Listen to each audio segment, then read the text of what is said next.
Okay, so I think that teaching episode 3 was definitely my strongest teaching episode of the semester for this class.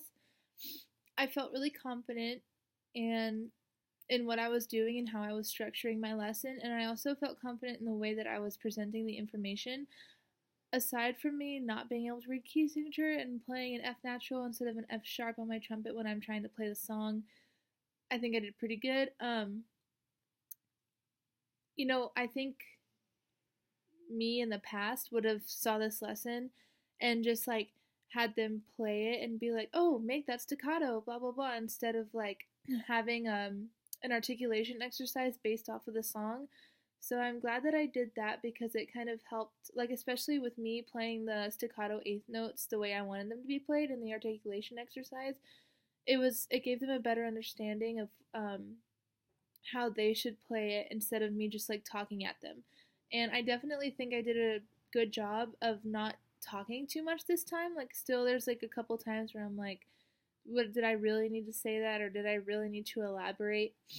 But overall, I felt I did a lot better with my talking time versus my playing time, especially with the articulation exercise because what I would have said to them in the song, I just played it for them. So it was a lot easier.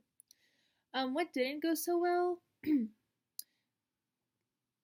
It's a common theme for the French horns to struggle in the brass tech, no matter who's playing, just because the partials are so close together, and I don't really know how to like address that other than like it just takes time, I guess.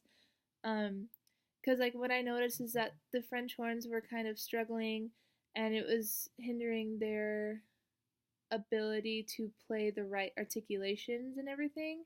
And the longer that we went on playing the song, the more legato they got. So, I mean, they got the staccato notes, but um, the whole thing wasn't really what I wanted.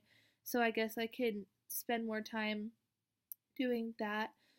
Another thing is, I noticed when I was watching the video is that after the articulation exercise, I went through each instrument and told them, like, I wanted to hear them individually. And at that time, I could have been like, okay, while I'm working with the trumpets, horns, and trombones, why don't you guys start fingering and sliding through your songs so that you know the fingerings for when um, we actually play it. So that's one thing that I thought that I could do that I didn't realize at the time. Continue doing from this lesson. I will definitely keep modeling with the right notes next time. I'll definitely keep modeling for them instead of like talking at them. Um,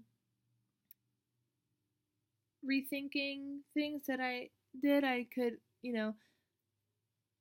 stop them whenever I hear something that I don't like instead of just letting it slide because I do that a lot, especially with like time restraints and everything. But it's just something like if you don't get through the whole lesson, you don't get through the whole lesson. You don't want it, you want it to be quality instead of quantity.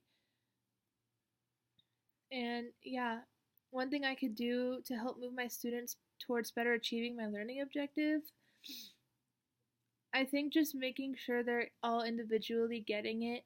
Um, because I know going on there were some people that was kind of struggling, and instead of like stopping to help them, I went on for the sake of the class, which I guess it would be good to address their needs as like individual students in the classroom because it will help get a better overall um, learning objective from everyone. So that's something that I could do to help them tomorrow.